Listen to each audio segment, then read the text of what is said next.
Efeson boqonnaa sadii lakkoofsa 14 jalqabee kan jiru dubbise.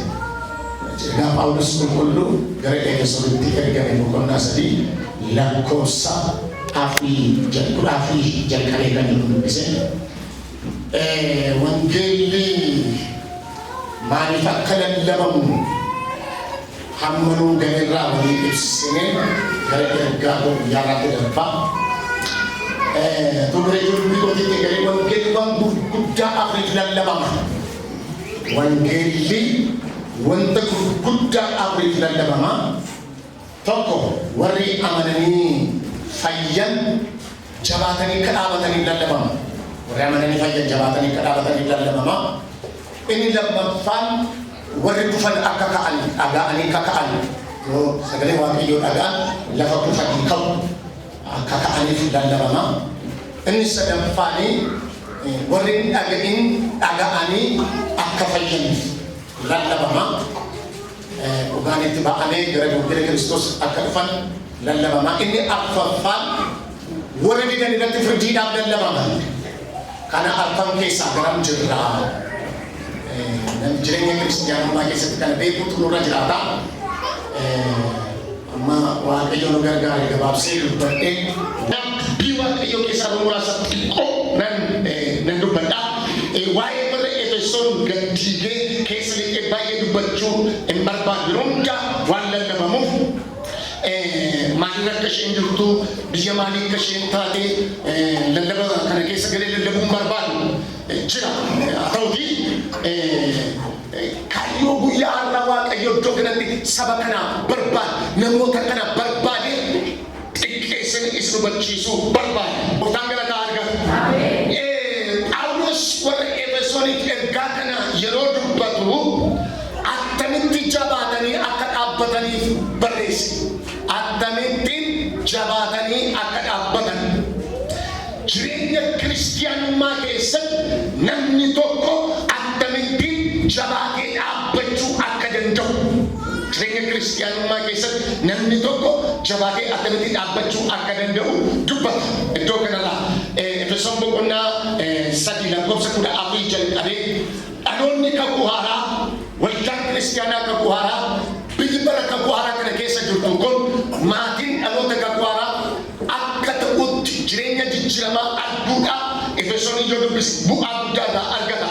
Kanaaf iddoo kanatti Phaawulos waa tokko dubbata. Saba rakkina keessa jiru, saba fuula sana dura jiru ka'umsa inni irraa ta'e waa'ee keessaniif jilbeenfadhee abbaa kadhadhaa. Seenaa Phaawulos beeknaa maaliif namni guddaan kun na jilbeenfadhaa jedhe. Ani waa'ee keessaniif jilbeenfadhee abbaa kadhadhaa. Maaliif jilbeenfatee abbaa kadhataa? Waa'ee saba sanaa mata duree fudhatee dhaabbatee ergaa kana yeroo waldaa kiristiyaanaa Efesooniif barreessu ani waa'ee keessaniif jilbeenfadhee kadhadha. Maaliif? Tokkoffaa akkana ittiin jedha waaqayyo humnaan guutamuu akka isinii kennuufan kadhadha. Waaqayyo humnaan akka isin guutuufan kadhadha. Phaawulos maal yaadde maal ilaale maal Phaawulos fuula isaanii irratti maal arge? Warri Efesoon sadarkaa isheen amma keessa jirtu biyya Turkii jedhamtu kana maal keessa akka isheen jirtu hunda biratti beekaman. Phaawulos kanaaf waa'ee keessaniif kanan isinii kadhadhani waaqayyo humnaan akka isin guutuuf nan kadhadha. Humni waaqayyoo nama amane tokko keessa galchan humnaan guutaman wanti nama raasu shonfellee hin raafama malee iddoo gadi hin dhiisu. Waaqayyo mee har'a isa silaasu raasuu dhufeera. Iddoo gadi hin dhiisu kanaaf maal jedhe mo'uudhaaf, jabaachuudhaaf, dhaabbachuudhaaf, darbuudhaaf, ce'uudhaaf Phaawulos akkasittiin jedhe kan isin dhaabu, kan isin fayyadu waaqayyo humnaan akka isin guutuuf isiniin kadhadha. Waaqayyo gubaa'een kun gubaa'ee guddaa, gubaa'een kun gubaa'ee bal'aa. Waaqayyo garuu nama tokko nama humna humnaan guutu tokko barbaada. Waaqayyo nama ilaallate tokko qaba. Waaqayyo nama yaadarra kaate tokko qaba. Akka jala iddoo kanarra Waaqayyo humnaan guutamuu akka isinii kennuuf nan kadhadha. Maaliif? Waa'ee bartoota gooftaa keessaa wangeela Luqaas boqonnaa 22 gubbaa dhaqnee gaafa ilaallu Phexros bartoota gooftaa keessaa baay'eetti dhiyaata, baay'ee jaallata. Gaaf tokko Yesuus Kiristoos irra muddama gaafa ni ga'e ani isan beeku namicha kana hin beeku gaafa jedhee Yesuusin jibbeenichi humna waan dhabeefidha. Humna ittiin dhaabatee mootota dura dhaabbatee falmatu waan dhabe ani isan beeku. Phexros isa siintu'a morma koonsii keenya ani si baay'ee deema jedhe lakkina xiqqoodhaa kan ka'e maal godhe ani jedhe Phexros namicha kana hin beeku. Yesuusin jibbee utuu hin ta'in humna waan hin qabneef maal ittiin jedhe ani nama kana hin beeku jedhe dinqii hojjeteera. Gooftaan ittiin dinqii hojjete dhukkubsataan ittiin fayyideera. Seexanni ittiin ba'eera. Waan gurguddaa godheera. Garuu humna qabu. Humna keessa jiru. Kanaaf maal godhe hin jedhe Yesuusin yeroo murtaadhaa namoota biratti lakkoofsa 7 arga. Namoota biratti lakkoofsa 7 arga. Gooftaa qodaan nama 7 jedha. Saayinaa akka kiriitti nyaata atakiltii fakkaatu gosa garaagaraa fuudhee irra deemeetu gursha. Erga nyaatanii booda hafuurri afaan isaanii keessaa ba'u akka labooba abiddaatu taalee utuu ni ba'uun arge. Maali gooftaa jennaan nama ani har'a waa keessa kaawwadhutu jira kan jedhu. Na ilaallata kan kooti kan jedhu keessaa ameeraa jiru. Nama ni waaqayyo ani yaada irra kaawwadhu. Nama ilaallatee qaba. Ani waaqayyo gooftaa mancaala jedhu. Hartii liibeeti giristaati boori. Lokirra jalaba shega. Nama waa keessa bulfadhu qaba. Guutamni kee hanqinnis isa fayyiti. Bara namni kaakkuudhaan Muusaa barees keessa deemneera. Kan hin darbin. Isin kan hin darbin nama bara nam jedhe keessa deemneera. Bara namni akka hoolaa madaqoo beektu bitanii galanii hin baddeedhanii hidhu. Iddoo biraatti achi maasinaa hin baddeedhu miila isheetti hidhu. Waaqayyo miila keenya irraa hiikeera. Isas deemneerra. Bara gooftaan miila keenya irraa hiike immoo bari nuu dhufeera.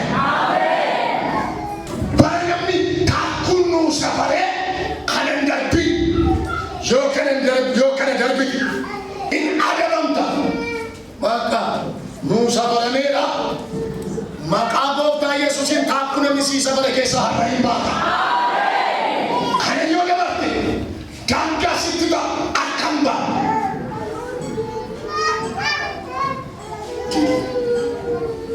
Nantiya kan jedhu gara kutee binnama tokko onneeffattee guutama isa Yesuus keessa kan jirtu onneeffattee ameenaa jedhamtu.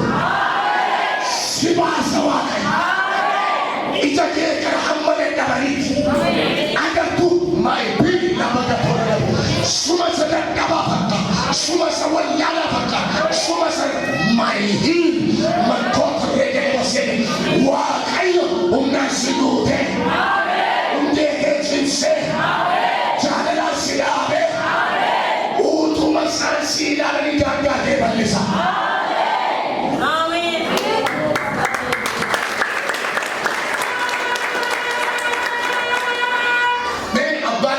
Abbaan kee tokko maqaa gooftaa Yesuusin ajaja kan fudhadhuuti harka ba'eera.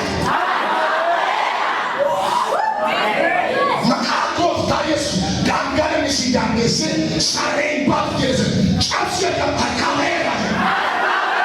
Si baaseera Waaqayyo.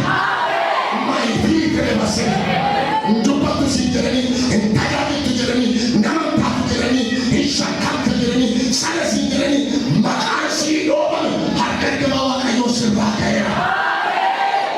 Baay'eedha. Baay'eedha. Ayyuun maal akka ta'e hin beeku.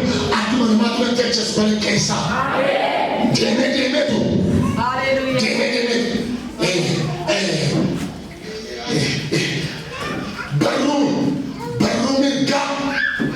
baruu mirgaan chaapa'ee barreeffama baruu mirgaan barraa'ee dubbisina yeroo dubbisu milkaa'ina naan jedhe geetaa misirree milkaa'ina naan jedhe inni di amma jirtu kun milkaa'ina miti milkaa'inatu jira ganaa naannoon kun hamma harkaan afaan qabatutti milkaa'ina addaa jira jedha Waaqayyo.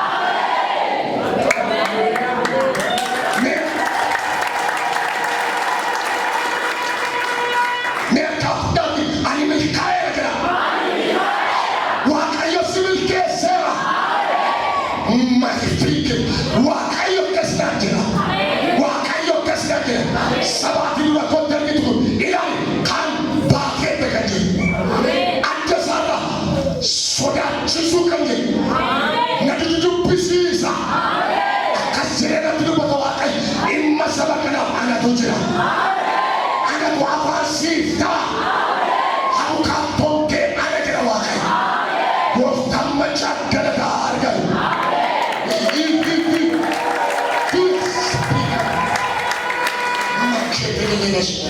gofta skatordi yefetele abe